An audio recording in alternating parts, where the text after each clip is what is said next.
filme de terror psicológico que vai testar a sua fé.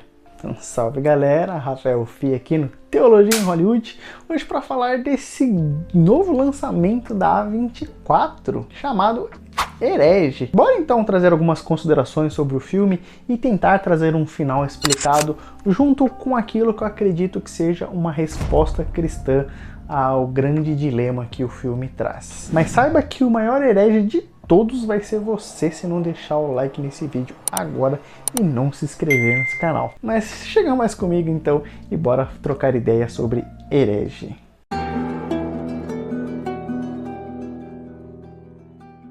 Então, falando um pouco do filme numa parte sem spoilers por enquanto. Um ponto de se elogiar já desde o início é que esse filme ele consegue ser provocativo, mas sem ser ofensivo. O que é a história, na verdade? São de um grupo de missionárias mormons, né, que é bem curioso, que é difícil a gente ver a religião mormon sendo retratada nos cinemas.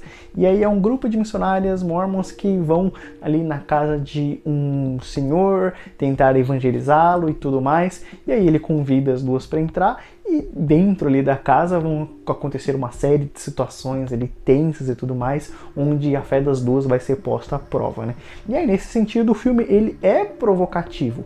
E no começo do filme, já aquele senhor, então, ele pergunta para as duas, olha, eu quero fazer uma pergunta aqui que vai ser incômoda, vai ser constrangedora de certa forma, vocês me permitem fazer essa pergunta aqui desconfortável? Né? E da mesma forma, parece que esse é um convite para nós, de colocar a nossa fé à prova enquanto a gente assiste esse filme, mas que ele merece ser elogiado porque ele realmente é provocativo, mas sem ser ofensivo. E de certa forma ele traz discussões muito boas, por sinal, que é o que tentaram fazer, por exemplo, naquele Deus Não Está Morto, o primeiro, né, que tem um debate do aluno com o professor, que eu acho que são um debate ali bem pobre, bem porco. Esse é um filme que eu particularmente não gostei. E aqui não, aqui realmente são debates, são discussões provocativas e que deixa a gente desconfortável de certa forma, mas que, mais uma vez, sem ser um negócio escrachado, ofensivo, embora, claro, vai ter um argumento ou outro, vai ter uma abobrinha aqui a colar, um negócio que não vale a pena nem ser discutido, né? E é curioso, porque esse é um filme que ele basicamente, vamos dizer que 80% dele ali vai ser só de diálogo, cara. Então é muito tempo ali de conversa e tudo mais, mas ao mesmo tempo o filme ele consegue te manter entretido, ele não te deixa entediado. Pelo menos esse foi o meu caso, né? Mas é curioso que um filme como esse, ele consegue fazer ele com um cenário só, basicamente, da casa daquele senhor, e com 3 atores ali. É claro que vão aparecer outras pessoas no decorrer do filme, mas o filme ali, em todo o tempo, ele vai girar em torno de 3 pessoas, né?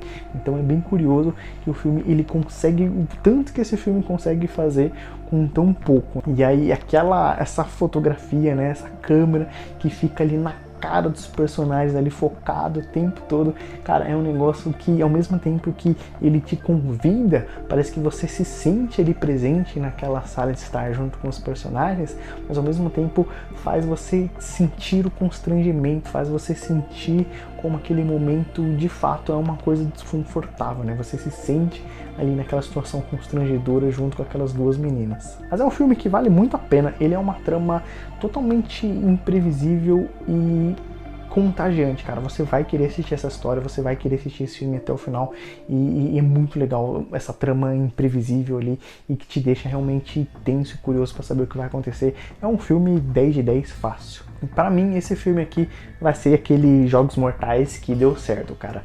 Não no sentido de gore, de violência, de tripa, tortura pra tudo quanto é lado, mas no sentido de situações constrangedoras, desesperadoras, que vão te deixar aflito e que vão colocar aquelas personagens no seu limite de tal forma que elas vão acabar demonstrando quem elas verdadeiramente são. Então, nesse sentido, é um Jogos Mortais ali que funciona, que é bom, que vai ter essas situações que nos coloca à prova, que mostra a nossa verdadeira natureza, quem nós somos. E aí vamos entrar um pouco já numa parte com spoilers antes da explicação final, mas que eu quero basicamente deixar meu comentário como o final ele caminha um pouco para essa linha de religião como sentimento, sabe? No sentido de que religião não é uma coisa que envolve a razão também, mas que é uma parada puramente sentimental, né? Eu acredito na religião porque eu sinto. E isso é uma parada que me incomoda bastante. O final do filme vai um pouco para essa linha, embora eu não defenda abertamente isso, mas vai um pouco para essa linha. É uma parada que é bem broxante para mim. Mas vamos discutir então o final da obra, né? Vamos dar essa explicação, tentar dar essa explicação pro final da obra. Bom, no filme, então, o Mr. Reeds, ele vai colocar essas duas meninas à prova, e é curioso porque já desde o início ele vai focar em uma das meninas, que é aquela mais devota, aquela mais religiosa mesmo, né? Então a gente tem essas duas meninas e a gente vê essa menina assim que ela vê Deus em todo lugar, assim, inclusive até em filmes pornôs ela vai e via Deus, tenta colocar um elemento miraculoso, extraordinário, sobrenatural ali na parada, né? E isso é muito curioso, porque no começo do filme muitas pessoas vão focar ali na discussão que elas têm sobre o tamanho das camisinhas e tudo mais, e que já traz essa discussão da gente acreditar naquilo em que nós ouvimos, né? Só que outro ponto curioso é justamente que nesse diálogo, essa menina também já demonstra a devoção dela, onde ela fala que, olha, nossa, eu tava assistindo um pornô ali e eu pensei como Deus é maravilhoso, né? Um negócio até muito engraçado, né? Mas que já traz esse elemento marcante dessa personagem. Enquanto a outra, ela, assim, a gente não tem uma razão específica dela realmente estar na religião, estar no mormonismo, né? Ela fala que nunca pensou no porquê ela tá lá, ou nunca refletiu muito sobre as verdades que eles acreditam, né? Eles passaram por um evento ali meio traumático na vida e eles seguem dentro do mormonismo desde então, mas ela nunca refletiu tanto assim sobre aquela parada, e a gente não pode nem dizer muito se a vida dela realmente era tão correta, dentro da ética dos mormons, é claro, né? Mas se você vê que ela tem um anticoncepcional ali no braço dela e tudo mais, né? E é claro, isso não significa necessariamente que a personagem fazia alguma coisa efetivamente, mas que ainda assim deixa essa pontinha solta assim, de que talvez a vida dela não era tão correta assim. Enquanto a outra via Deus em tudo quanto é lugar, a outra parece que não era tão devota assim, entende? Então parece que já desde um primeiro momento o Mr. Reeds ele vai focar ali na outra menina, vai focar justamente nessa que é mais devota, que parecia ser a mais bobinha, mais manipulável, mas que no final das contas vai se mostrar uma menina bem competente e inteligente também. E aí é claro que todo o ponto, todo o lance do filme é de como aquele senhor ele vai tentar provar qual que é a verdadeira religião, né? Ele diz que ele encontrou a verdadeira religião e ele vai defender, vai pregar, ele vai fazer aquelas meninas acreditarem nessa verdadeira religião, que no final das contas o que ele defende é que a verdadeira religião é o poder, né? Poder no sentido de domínio, de controle do outro. É uma parada até meio Foucault, assim, no sentido de você ter um discurso que vai manipular, que vai colocar o outro debaixo do seu domínio, debaixo do seu controle, né? Então, para o Mr. Reeds, a religião é uma coisa que você aprende na infância e que você imita de alguém desde a sua infância e leva isso para toda a sua vida, ou então uma coisa que você se agarra ali no momento desesperador da sua vida, no momento de necessidade, você se agarra aquilo e não solta mais também. É curioso, né? Porque se a gente parar para pensar, o próprio filme ele mostra como esse discurso ele já dá um tiro no próprio pé, né? No sentido de que o Mr. Reeds, ele tem ali aquelas senhoras em cativeiro, debaixo no porão dele lá e tudo mais, e ele tem um certo domínio sobre elas, né? De tal forma que elas dão a própria vida ali, da forma que ele manda, da forma que ele ordena, só que ainda assim, uma daquelas meninas, ela fala, olha, ela deixa a pista, né? Tudo isso aqui é uma farsa, tudo isso aqui é falso, né? De tal forma que ele tem que começar a improvisar, e essa vai ser a principal pista ali para a irmã começar a questionar aquele homem e tudo mais.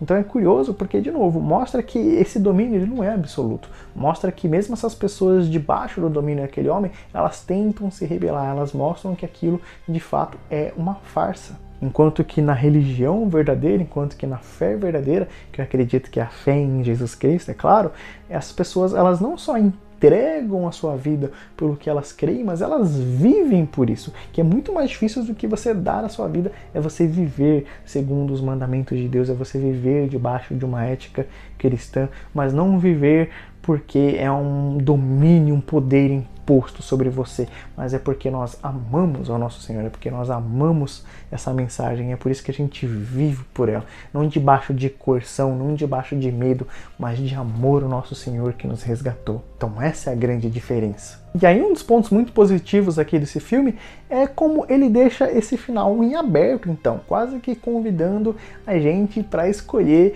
qual das portas que a gente quer, né, a da crença ou a da descrença, no sentido de que aquela cena final, quando ela tem um confronto final com o Mr. Reeds, então, ela experimenta, ela presencia um milagre acontecendo e a amiga dela, por um segundo ali, ressuscita e ajuda ela no momento crucial e tudo mais, e aí depois ela sai da casa, tem ali aquele ambiente cercado de neve e ela tem a visão da borboleta pousando no dedo dela, que rapidamente é cortada, assim, então a gente não sabe exatamente o que aconteceu ali e tudo mais. Então fica um negócio meio ambíguo ali, porque a gente pode interpretar tanto que sim, ela realmente presenciou um milagre, né, e é curioso porque ela meio que não acreditava na oração, né, ela fala que orava, mas que foi provado que a oração não funciona, porque foi feito um teste e etc, etc. Parece que realmente aconteceu esse teste aí, mas por mais que ela tente explicar lá, cara, teste não vai provar coisa nenhuma, né? Ela falou que é provado cientificamente que a oração não muda nada.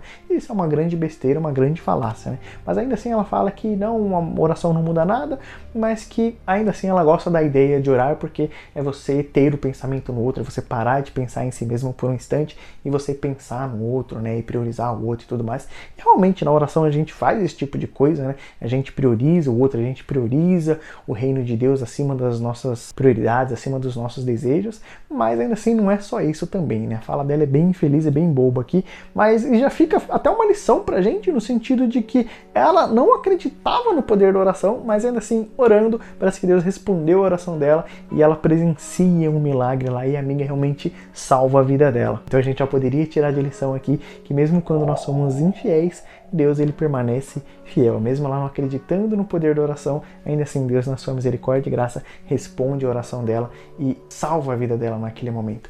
E aí então ela presenciaria um milagre, experimentaria um milagre, sairia da casa e teria aquela visão lá da borboleta que poderia até ser uma representação da amiga dela, né, e tudo mais. Então esse seria um final um pouco mais positivo, né, um pouco mais alegre, ou então um outro final, né, a porta da descrença, vamos dizer assim, seria de que realmente ela morreu ali com o Mr. Reeds e que tudo que acontece depois é tudo coisa da cabeça dela, né? Então esse seria um final ruim, seria um final da descrença, né? Então o filme ele meio que deixa em aberto esse final justamente pra gente fazer essa escolha. Da mesma forma que as personagens elas tinham essa oportunidade de escolha da crença, da descrença, nós também somos convidados a fazer essa escolha. E aí é curioso porque, como eu disse, o filme aqui, de uma maneira muito sábia, ele não levanta nenhuma bandeira, ele não defende nenhuma bandeira. Por mais que ele traga argumentos pesados e agressivos ali contra a fé, contra a religião, ainda assim o filme ele não bate um martelo em momento nenhum. Ele não defende nenhuma bandeira, pelo menos não de uma maneira aberta, né? Porque para pensar, por mais que tenha esse discurso agressivo, esse discurso contra a religião, todo esse discurso do poder da religião como poder, ele vem da boca de quem? Do próprio vilão. O vilão esse que, é claro, a gente naturalmente não vai ter nenhuma empatia por ele. A gente não vai embarcar no discurso justamente porque é do vilão e não do protagonista. Então a gente já vai ter um certo receio com o discurso daquele personagem. E a gente não vai embarcar, a não ser que você queira, claro.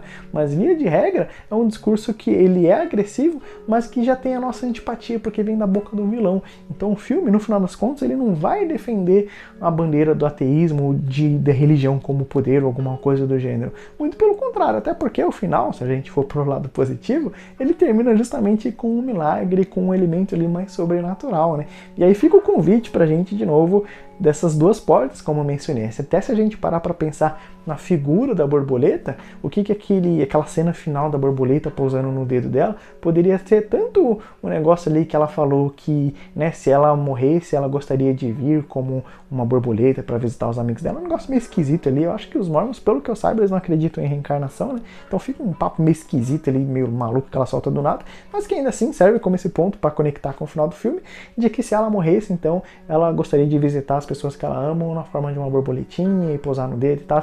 Então fica um negócio ali meio místico, meio sobrenatural. A gente não sabe se foi a amiga dela, talvez, visitando ela, ou se então tá mais relacionado com o discurso que o senhorzinho fala daquela teoria do sonho da borboleta, né? No sentido de que você é uma pessoa e você dorme e você pode sonhar que é uma borboleta. Só que aí fica a pergunta no ar: você é uma pessoa que está sonhando que é uma borboleta ou você é uma borboleta que está sonhando que é uma pessoa?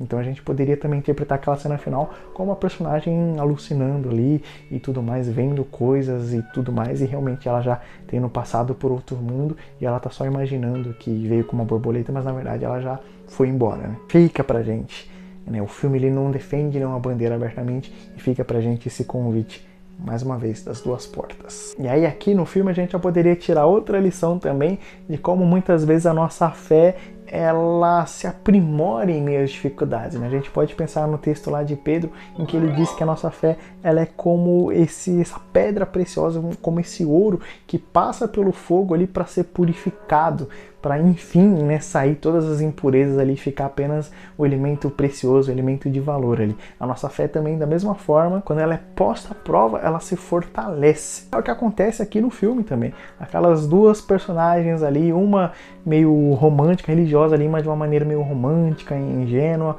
a outra também não muito compromissada com a fé e tudo mais. E aí a gente vai vendo o filme e parece que elas realmente, quanto mais a fé dela postas à prova, elas vão se fortalecendo, né? Elas vão ficando mais fervorosas naquilo que elas acreditam. Que é até curioso, porque a outra missionária lá toda de preta, que já desde um primeiro momento parece que ela não é tão vidrada assim na religião e tudo mais, parece que ela tá ali mais por mera conveniência, só que ela a primeira bateu o pé ali quando aparecem as duas portas, e ela fala, não, vamos aqui nessa daqui, né? Enquanto a outra já tá mais pra lá do que pra cá, né? Fala, não, então, né? Deixa esse negócio pra lá, esse negócio de religião pra lá, né? A gente não acredita mesmo, vamos embora, aqui a gente só quer ir embora pra casa e tudo mais. E a outra, ela não é só não acredita em Deus, continua acreditando em Deus, então vamos aqui nessa bagaça, né? Vamos continuar firme, né? E a outra também, essa ingênua aí, que num primeiro momento, quando apertou um pouco, já tava ali querendo abandonar a fé, falando que não acredita coisa nenhuma, só que ela também se mostrou muito prudente, muito sábia no final, muito resoluta também naquilo que ela acredita no final. Então as duas personagens, ela tem esse arco interessante desse avanço na fé, mostrando que a nossa fé, quando pressionada, quando debaixo de provações, a nossa fé ela é de fato fortalecida. E aí eu trago a resposta aqui do porquê que eu acredito que o cristianismo ele não pode ser considerado uma religião do poder, né? E é claro que eu poderia trazer aqui diversos argumentos, a gente poderia trazer diversos pontos para discussão e tudo mais, mas eu quero olhar única e exclusivamente para a figura de Jesus. Olhar para a figura de Jesus e perceber que nem tudo que existe se trata apenas de poder. Que quando a gente olha para o Deus da Bíblia, quando a gente olha para o Deus das Escrituras, a gente não vê um Deus meramente que impõe sua vontade sobre os outros, mas ele é um Deus que, antes de mais nada, ele se entrega para o outro. É um Deus que, antes de dar os seus mandamentos e antes de dar tudo, ele entrega a sua vida para que nós possamos então sermos aceitos diante dele. Então não é um Deus que ele exige a nossa obediência para nós sermos aceitos, mas é um Deus que ele se entrega, então nós somos aceitos. Então a gente vive em obediência ao nosso Senhor, não por medo, não por coerção, não debaixo de um domínio, de um poder coercivo, mas de fato por amor. Quando a gente olha que o Deus criador de todas as coisas, ele entrega a sua própria vida, ele se entrega totalmente naquele madeiro, a nossa resposta não pode ser outra a não ser também nos entregarmos totalmente. Então como que eu respondo para alguém que deu a sua vida por nós, senão também entregando a minha vida completamente por ele, não debaixo de medo, não debaixo de coerção, não debaixo de um poder ali tirano e malévolo, mas debaixo de um Deus amoroso que se entregou, que deu aquele brado na cruz, que gritou para todo mundo que nos ama e que por isso a gente pode viver debaixo do seu domínio, dentro do seu reino, fazendo parte agora do reino de Deus, da família de Deus, sendo nós chamados agora em Cristo Jesus de filhos de Deus, de filhos amados de Deus, não mais debaixo de um reino de trevas, de um reino de domínio de fato, de um domínio demoníaco, malévolo, mas debaixo de um reino de liberdade, de paz, pureza, santidade, graça e amor. Porque a gente poderia viver essas coisas não onde, senão debaixo da vontade graciosa, amorosa e bondosa do Deus que é o próprio amor. Então é por isso que eu creio que o cristianismo ele não é uma religião de poder, porque não se trata de poder, se trata de um Deus que ama, de um Deus que se entrega, e a gente responde a esse amor também com muito mais amor. Muito mais modo de dizer, né? Mas a gente responde também com amor, quando nós somos traçados com essas correntes de amor. Então a gente aprende a amar o próximo, a amar o nosso inimigo, a perdoar aquele que nos ofende. E tudo isso está longe de ser uma religião de poder. Certo, gente? É claro que esse debate aqui, ele é um debate que poderia ir muito mais longe. Se quiser continuar esse debate aqui nos comentários de uma maneira respeitosa, claro, fiquem à vontade. Mas eu indico, então, deixa aqui a indicação desse filme, que é um excelente filme. Aproveita enquanto ele ainda está no cinema. Se puder, dá uma conferida e depois me conta aqui nos comentários o que você achou. Fechou? Então vou deixar agora no final do vídeo a recomendação de mais outros 2 vídeos. Seja o vídeo que eu faço uma análise do filme Exorcista, e eu trago também a discussão ali se um cristão pode ou não assistir filme de terror. E eu deixo um outro vídeo também analisando o filme When Evil Lurks, né, O Mal que Nos Habita, que é um filme que fez bastante sucesso no ano passado e que também é um baita filme de terror que pra mim tem uma mensagem completamente cristã. Fechou? Eu vou ficando por aqui. Eu espero que você fique com Deus. Um abraço e eu espero te ver por aqui logo. Tchau!